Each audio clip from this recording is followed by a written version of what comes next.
pâté RDC, CAA, King of King. Alula tellement ba client na ye, akana kozala proche na bango, pona kokubisa masolo. CPLAS na CPLAS, nenga mesana. Boye suite de modernisation, ya piste aéroport ya Luano na Lubumbashi, Fly CAA outil ko modifier programme ya vol na ye. Kaka pona kotia pio, pe à l'aise ba client na ye. Désormais, horaire de vol les aboyés. Kinshasa Lubumbashi, vol 7 sur 7. Veut dire, semaine mobimba du lundi au dimanche. À partir de 7h45, Ngingo, ça la vol na yo na nenga professionnel qui toko. Et bongo Kinshasa Goma, 5 jours et semaine sur 7. À partir de 15h30. Kinshasa Mbujimai, 6 jours sur 7 la semaine. À partir de 8h40. Ah! Fly CAA. Banamboka batali gauche, batali droite. Yo na yo. Et siliteo. Kinshasa Kananga, 9h15. Kinshasa Gemena, 9h15. Kinshasa Mbandaka, 14h15. Kinshasa Kindu, 8h juste.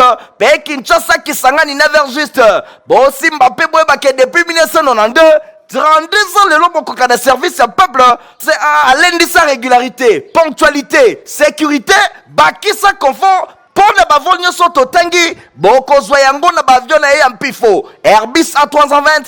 Airbus A330, Nzambe ya Bilengi, Congo Mobimesi Bandimayo, Bisengo ya Fly CAA. Mbote na balandi nyonso ya info lingala journal ya pepe pona pepe to funga basango la biso na présidence et pas wapi chef de l'état Félix Antoine Tshisekedi Tshilombo a posé première pierre mercredi 25 avril pour na botonga maternité ya Kitambo zala Kibongo na présence ya héritier Mapindemi. Mercredi na ville ya Kinshasa, chef de l'État Félix Antoine Tshisekedi Tshilombo a posé qui première pierre ya misala ya modernisation ya maternité ya Kitambo et kozala ko réhabiliter ba bâtiment oyo et bebaki et tongama depuis 1952 pe immeuble additionnel selon docteur Brigitte Toupela, médecin directeur ya hôpital ya Kitambo. Alors le projet oyo et offrir na mère meilleures conditions pour na kopesa vie na ba nouveau-né, environnement moko sécurisé ndenge e uti kozama na solution ezali kaka na population ya Kinshasa TP et kozali soso na ba travailleurs ya maternité oyo ndenge bazali kotalisa misala oyo e kozala exécuté et pa ya ba bâtisseur ya nation ba ex délinquant oyo tobengaka kuluna bazali réhabilité pe formé et pa ya service national. Parmi bango ezana ba maçon, ba menuisier, ba ferrailleur, ba peintre, ba électricien, bango nyonso bazali fier ya ko contribuer na développement ya mboka ndenge général major Jean-Pierre Kassongo, commandé à service national à Talisaki, ba vieux bâtiment où il cause la réhabilité ezana na superficie ya 3962 mètres carrés alors que nouvel immeuble et cause la bongo ya kotongama et cause la 3266 ya type rez-de-chaussée P2 étages. Yango et Kosangisa, entre autres plateaux techniques et l'ongo na bloc opératoire ultra moderne, salle et accouchement, pe ba chambre et hospitalisation, ensemble et misala oyo et ko dirait 24 mois. Selon décret loi numéro 032, il y a le 15 octobre 1997, service national ezali organe moko paramilitaire d'éducation, d'encadrement, pe à mobilisation et action civique, pe patriotique pour la reconstruction ya mboka na biso. Kaka na masolo etali présidence Bosengel Kosimba ko chef de l'état Félix Antoine Tshisekedi Tshilombo azalaki présent na maternité ya Kitambo a profitaki pona kosola pe na ba ex kuluna oyo lelo baza formé na service national. Bana mboka mbote na bino. Bon, komoni que vi na bino ya sika ezali vi oyo esengelaki ko mener, hein? Vi na bino ya lelo ezali kopesa bino tiko valeur na misala mabe oyo bozalaka nango liboso bobwaka ngo na mai sikoyo bozala modèle ya mboka na biso. Naza nelika te bajeune ebele bakolanda exemple na bino bajeune ebele oyo baza na bobungi lelo soki mpe bozana na bakamarade batikali kuna bobenga bango bolakisa bango exemple modèle oyo bokomi lelo. Naza nesengo mingi ya komona ndenge bo se transformer bokomi bato asika. Donc bo continuer boye mboka ezali kotie la bino penza motema tokotonga mboka oyo na bino babatisseur pe toko défendre mboka na biso na bino babatisseur bino au moins bomoneli mboka opasi bokoyeba ntina ya kodefendre mboka na biso contre banguna oyo bazali kokotisa baza kolinga kokotisa milinga na mboka na biso. Nzambe abatela bino, biso toza na nsima na bino, tokotika bino te. Campagne électorale et bandi le jeudi 25 avril pour na candidat gouverneur vice gouverneur puis sénateur élection de ESA prévu lundi 29 avril ndenge héritier mapinde mais atalisi. Et bandi déjà mokolo ya jeudi 25 avril 2024 ndenge kaka ezalaki prévu ezali nini ba campagne électorale ezali kosalema bisika na ba différentes provinces pe villes ya République démocratique du Congo pour na ba candidat gouverneur pe ba vice gouverneur elongo na ba candidat sénateur oyo ba postulaki na liste ya commission électorale nationale indépendante bosimbake et komitango ya tension et komitango moto ezali kopela na ba différents états-majors ya ba regroupement pe ba parti politique oyo bazali éparpillé na République démocratique du Congo. Bosimbake mokolo ya jeudi campagne électorale ebandi ezali tango oyo commission électorale nationale indépendante fini na mokuse na bokambemi ya président na yango Denis Kadima Kazadi à permettre na ba candidat nyonso bayeba na kobanda kobattre campagne, c'est-à-dire koloba na ba députés provinciaux ba voter ba sénateur ba voter ba candidat gouverneur pe ba vice gouverneur pour na koyeba na ko diriger ba province ya République démocratique du Congo pe pour na ba sénateur oyo ba ko siéger kuna na Sénat oyo ba bengi chambre haute ya parlement nyonso ebandi déjà et koko ba lisusu mokolo ya vendredi 26 avril kino mokolo ya samedi 27 avril mokolo ya dimanche 28 avril et kozala pause bongo lundi 29 avril 2024 nde et kozala ngala ya maponomi to ba élection et kosalema pona koyeba banani ba ko siéger parmi les 108 sénateurs oyo ba kozala bongo na Sénat pe koyeba nani akozala gouverneur na province Songolo pe nani akozala vice gouverneur na province Songolo nyonso wana et kozala bongo ngala ya ba députés provinciaux oyo bazali bongo na ba assemblée provinciale na ba différentes provinces ya République démocratique du Congo population na ngambo na bango azali kosenga kaka na ba grand électeur oyo bayeba na kosala ba choix moko ya kitoko bayeba na kosala ba choix moko judiciaire oyo eko permettre développement ya ba différentes provinces pambate nyonso ibandaka na casting na niveau ya ba parti politique to ba regroupement oyo bazali kopona ba candidat pona kokende ko postuler na sima ezala kangala ya ba grand électeur ndakisa na mikolo oyo ba députés provinciaux bangonde ba pesameli mokumba selon constitution ya ko voter ba gouverneur pe ba vice gouverneur pe ba ko voter les sous ba sénateur ezala vote moko ya complaisance te ezala penza vote oyo ekozala na ndenge ya malamu pona kolela te mikolo ezali koya ba crise ekota lisusu entre ba députés provinciaux na assemblée provinciale et longona ba gouverneur oyo bango moko bazali ko voter bosala choix moko ya kitoko yango nde ekosepelisa population na ngambo na ye azali kotalela bino pe atombeli kaka bonne chance na bato nyonso. Opération Panthère Noire pour na traquer bakuluna na ville ya Kinshasa et comme pe na ba dérapage ebele oyo population azolela bolanda réflexion ya héritier mapindemi. Mikolo eleki na ville ya Kinshasa, capitale ya République démocratique du Congo, likambo etali phénomène kuluna et continue qui peut ezwaki ampleur na ndenge ya mabe na ba différentes communes. Bosimba ke population amilelaki abelelaki ba autorité po bayeba kosala quelque chose enfin ke bayeba na ko éradiquer phénomène oyo et komaki kokota tina mikuwa ya population. Zokande ba autorité bazangaki te koyoka pe batiaki en place oloko babengi Opération Panthère Noire. Opération Panthère Noire, Oyo, vice-premier ministre, pe ministre intérieur, Mwana Mboka, Peter Kazadi, Atakiwana, pour na ko traquer ba malfrat Oyo, ba kuluna, nandenge bazali ko nyoko la population, ko botola kabiloko, ko kataka bango ba machette, pe ko yiba biloko ya ndenge na ndenge, nyonso wana ezalaki kaka pona koluka ba paisible citoyen ya ville ya Kinshasa, baye bana ko pema na kimia. Boye tango babandi ko traquer ba kuluna Oyo, population a bakomi kozama souffle nzokande tozali encourager ba autorité bakoba opération Panthère Noire oyo batika te pamba te eza na ba élément mususu ya mabe ya bakuluna bakotiti na kati ya population bazali ya kobombana nde na ngambu ya population esengeli pe bayeba katango nyonso ko dénoncer bana oyo ya mabe bazali kovanda kati na bango pamba te phénomène oyo ezwaki ampleur ya mabe pe enyokolaki population kasi likambo mosusu ya pasi pe ya mawa ezali kaka ke tango ba opération nyonso ezali kosalema ndakisa opération Panthère Noire ba dérapage ezangaka te ba élément mosusu ya police nationale congolaise oyo bazali bongo mal intentionné bazali ko profiter na opération oyo pona kosala makambo ya mabe na ba différentes communes oyo ba doléance ezali kokoma population azali kolela balobi tango mosusu ba patrouille ezali kosalema bazali kokota na bandako ya batu pona kobotola biloko ba paisible citoyen okomona pe bana misusu to bilinge bazana bango batu ya kuluna te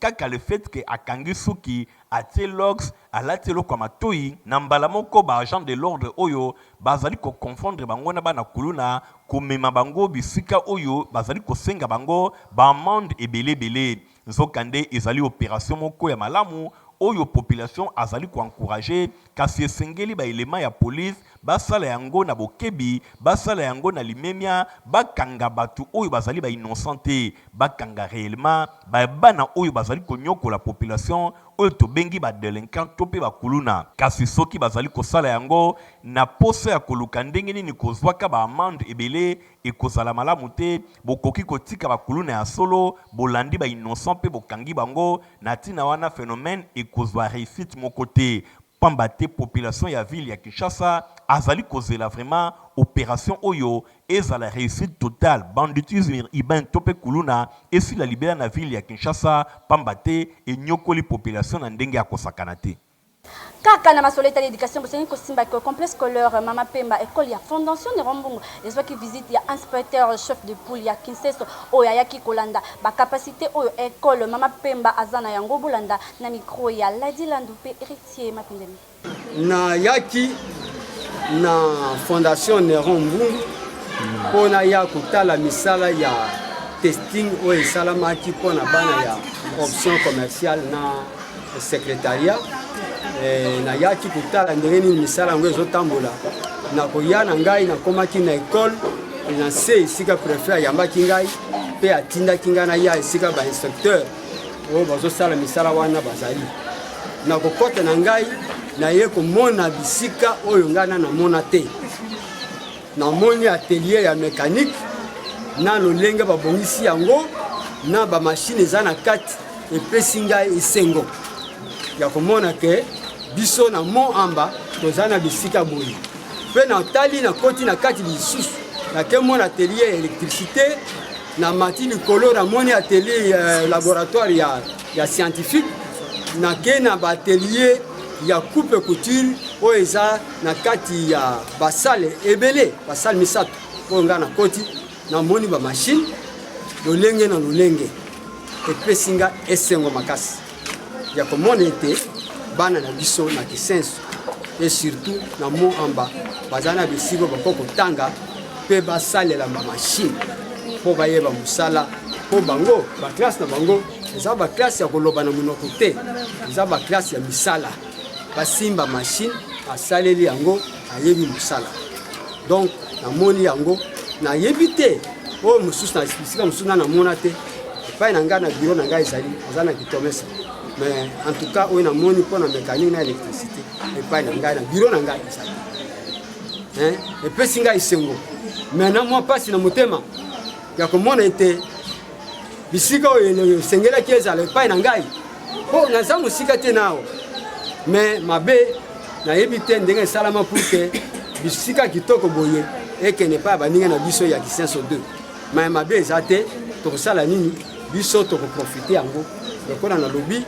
na kumeka ko travailler na bekol na nga Kisenso po na meka ko ya na ba préfet na bana moko na moko ba mona biloko na moni po avant ba signer protocole na fondation pour que bana ba continuer kutanga na côté bana ba yeba misala azosala vraiment na kopesa bino longonia mpe longoni ya makasi na mokolo bisika oyo mokolo fondation mpe na bacadre na ye nyonso oyo bazosala mosala oyo objectif eza ke baya basigner protocole mpo bana na bango baya kosalaka pratique na fondation du Congo. Donc eza mosala na kobandela na année prochaine mpona komeka koya ndenge osala lisusu bacommunike te na kobanda kozwa ekole moko bazwi préfet toye na bana nga moko wana bamoni komoni bobolobi nini ale bositikali kosigner protocole na fondation. Donc eza mosala il faut tosala parce que eza objectif il faut tokokisa komona bana basala manipulation ya makambo oyo bazotanga. Voilà, merci. Toujours kaka na masolo etali éducation bosani ko simba ke complexe scolaire mama pemba ya fondation ne rombong o ezwami na commune ya Kinseso na quartier Bikanga bana ya première construction bazalaki na séance pratique ba reporter ya Info Lingala bazalaki wana sur place reportage ya Héritier Mapina Mpela Dilani. Ouais, naza ingénieur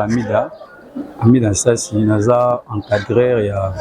bana construction. Premièrement, te remercier visionnaire les Fuma Banga Moyo, excellence et honorable Nero Mbungu, on a ndenge ya akangeli biso ba édifice ya malamu boye na ba initiative oyo azwi on a bana ba yekola mosala soko teli biso awa na mapemba toza mingi na ba option technique soko teli na ba mécanique bazana ba atelier na bango biso lokola toza na construction biso toza na atelier te biso atelier na biso za chantier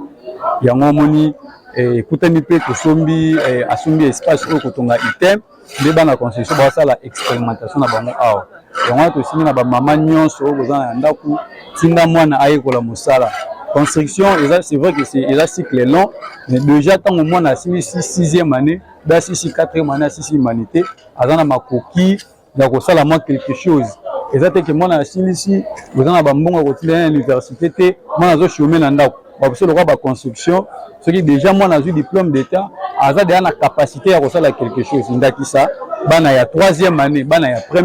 première année ndenge tozobenga bango mikolo oyo baza déjà koexpérimenter oyo bakoki kosala lobby ntango bakokoma na 2e ntango bakokoma na 3e ntango bakosisa kozala ndenge nini yango tosingi na bamama botinda bana baya na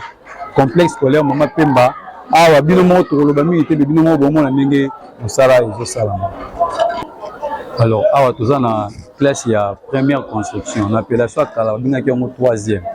on appelle ça sika eza première construction ozomona awa tozosala fondation lobi nalakisaki bango fondation eza nini fondation ezalaka na baparti boni fondation batongaka yango ndenge nini et puis rôle nango ejouaka rôle nini na bâtiment nde ntango totangi théorie wana lelo nde sikoyo tokomi na chantier toyei sikoyo koexpérimenter oyo batangaki na théorie sikoyo nde tozosala yango na ndenge ya pratique yango bomoni bana bazotonga oyo eza fondation ya bâtiment ozala oyo ya RCRD oyo bana bango moko bana ya première construction parce que na programme national c'est prévu partie ya maçonnerie na première année basalaka kaka maçonnerie na 2e année basalaka couffage et ferraillage na 3e année na 4e année basalaka topographie nde oyo eza mpona bana ya première construction yango tozosala maçonnerie toza mpona étape ya fondation. Suite à la modernisation et à piste ya Luano na Lumbashi nde CAA modifiaki horaire ya bavol na ye na ba différentes villes ya RDC. CAA mfumu mokonzi ya mapata toujours mpona kosatisfaire baclient na ye a modifie bahoraire ya bavol na ye na suite ya batravaux ya modernisation ya aéroport international ya Luano kuna na Lubumbashi. Désormais Kinshasa Lubumbashi ekobanda kosalema à partir ya 7h45 Kinshasa Goma ekobanda kosalema à partir ya 15h30 et bongo Kinshasa Mbujimai yango ekobanda kosalema à partir ya 8h40. CAA nyonso oyo kaka na souci azalaka nango mpona koservir population. CAA spécialiste ya Congo profond, ponctualité na régularité nde ezali bongo cheval de bataille na ye na CAA client nde azalaka roi to gangi na CAA client nde azali roi botu nanga nini ye Kinshasa Lubumbashi Kinshasa baza na 7 vols par semaine c'est-à-dire mikolo nyonso bembuka na yo ndenge olingi oza mobimba bokanisi esili nanu te Kinshasa Goma baza na 5 vols par semaine oyo elonga te elonga CAA balingaka mboka boye te.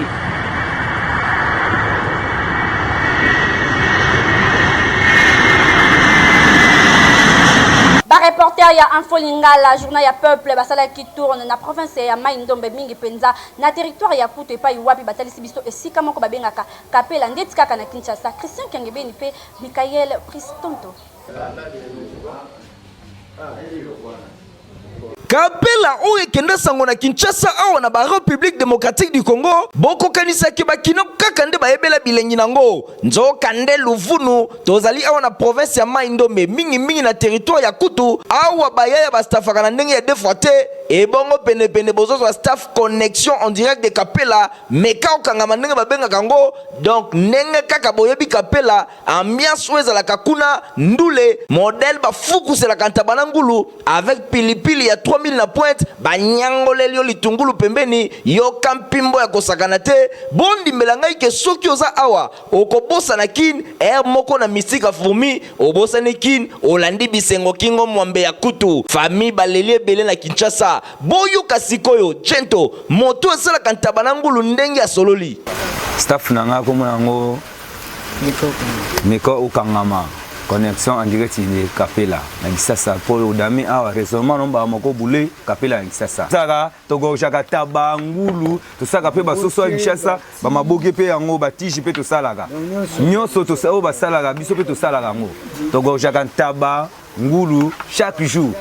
to kena somba ba balenye uta likolo to gorge a to bandaka 6h30 si 21h bakanga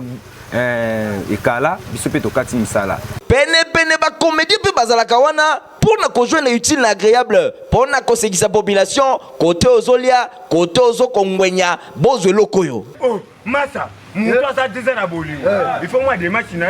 muto ça fait 10 ans na karaté il faut moi des matchs na ça 10 ans karaté ne muto na tambola ka pomba yo qui va yo na bete qui va yo ça mettre lemba bon muto ça 10 ans na bolingo ata ko papa mukola chimi zeki il faut moi des matchs à papa RDC za mboka ya diversité mboka ya ambiance soso pembe azanga ka mboka te soki kaka ba province ezu ya moyen à travers projet ya 145 territoires batu misusu bakokima Kinshasa kasi pa comédien kombo na yo nani comment nanga mboka avec kase misisa ba comédien libula wetse banka zezina kutute mbana mama nanga fia mama nanga po awe banki na tosoma mbo apo to banga mi binanda kumasokpa likama quartier Badara yango pe na commune ya Nsele ezami na nsema kasi na likambo etali érosion bolanda reportage na yango na quartier Badara na commune ya Nsele likambo ya pasi ezali kuna ezali likambo ya courant pe mai ba reporter ya Info Lingala ba betaki tour kuna ba constataki ba situation moko ya malamu te pona likambo etali courant insécurité ezali makasi awa na 18h ozali obligé ya kokima mbango kokota na ndako na yo pe molili moko eyaka na esika oyo ezali mawa awa na ville ya Kinshasa kokuta na ba situation oyo bana ya Badara balobi likambo etali mai pe awa kutu babosana bango bongo tangu ba reporter ya Info Lingala bakomaki sur place bango basepelaki mingi kobeta mbela enfin ke bakonzi ya mboka bayoka pe bango ba résoudre des problèmes ya courant pe mai na quartier Badara na commune ya Nsele awa to na quartier Badara 2 commune ya Nsele to fandi awa tangu mulai alors kamba malonga ezalaka te to tungisama concernant makambo ya mai courant emonanaka te kaka ba promesse donc tozwaka eloko te alors yango wana to souffrir makasi omoni ke l'eau c'est la vie bon sikoyo mai emonanaka te nini ka promesse donc tozwaka pe yango te ezaloko déjà ume bantu Badara oyo bantu banjango na to mona courant te to mona mai te yango tozana bosenga nango nde na moment on a mbula wa 2024 bakotela biso courant bakotela biso mai po biso ça nécessairement so mata biloko courant ezate po tozo ba yeni courant ezate ozo mona tozana susa courant na mai bakotela biso na oyo etali bokolongono ya nzoto lelo rédaction ya Info Lingala elobeli biso bisapa to pe ba graine pe ba fleur ya ngai ya rouge bolanda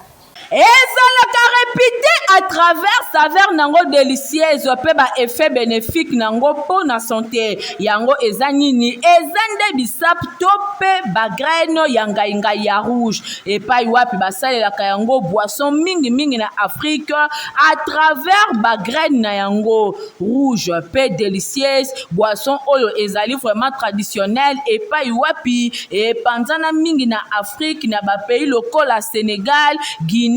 Mali pe Benin kobakisa na Égypte na oyo etali ba bien fait ya bisap bosengeli koyeba ke ezali boisson moko makasi pamba te e facilitaka digestion na ndenge ya kosakana te bisap to ba graine ya ngai ya rouge yango ezali na vitamine C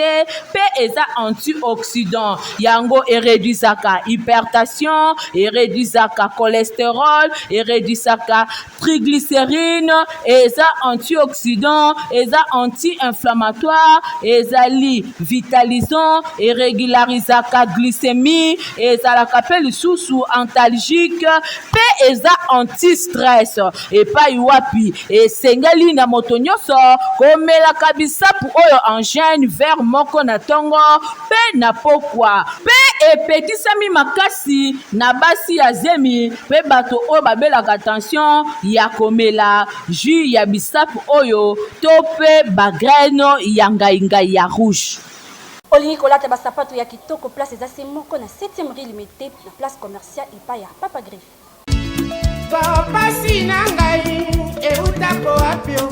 olingaka basapato kitoko olingaka mokoto ya malonga oyo ekobimisa yo propre liboso ya bato nyonso esika eza se moko na 7e rue na commune ya Limité na place commerciale na Petit Boulevard tala malamu yeyo collègue ya bato nyonso basalaka basapato minene na mikili ya poto basapato ya kitoko oyo bino boyebi yeyo ye moko ayebi mosala na ndenge akosakana te bato nyonso bayebi collègue ya Jimmy Weston azali kosala koto na ndenge akosakana te nayebi ke chef de l'état Fachi Beton oyebi nga na kombo oyebi nga na elongi oyebi nga na mosala moi je pense que c'est déjà quelque chose de bon puis oyebi bate ezalaki na limete tokie na premier ministre ozalaka na yo na musée oyo kota palais du peuple obengaka ngai tokutana mais ti lelo kaka bablocage mais on a même le ministre là, ministre de la culture Azali, ministre de l'industrie Azali, ministre de la PMI Azali, PMR.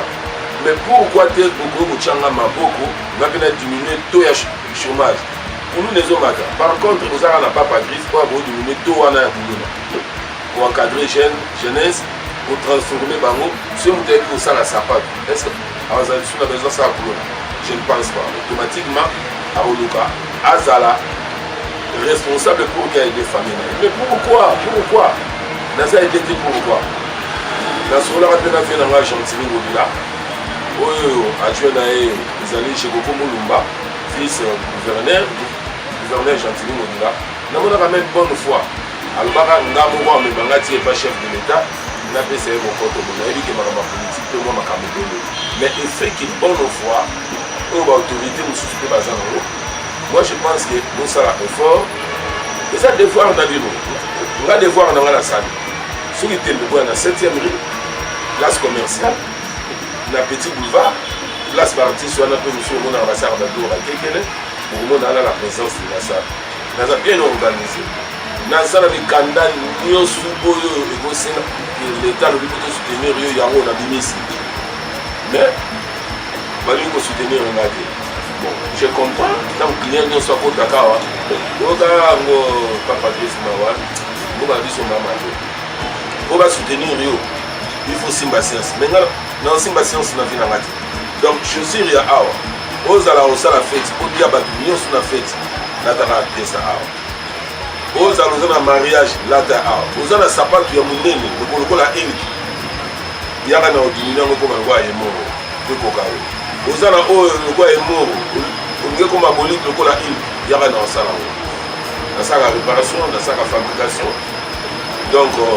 nayebi mosala oyo comme il se doit otaki bate eza te Oyoki adresse ezase moko na 7e rue Petit Boulevard na commune ya Limete epai wapi ba chaussure ba sandal ba mapapa ezali kosalema na ndenge ya kosakana te soki okoti awa obosani Italie libela.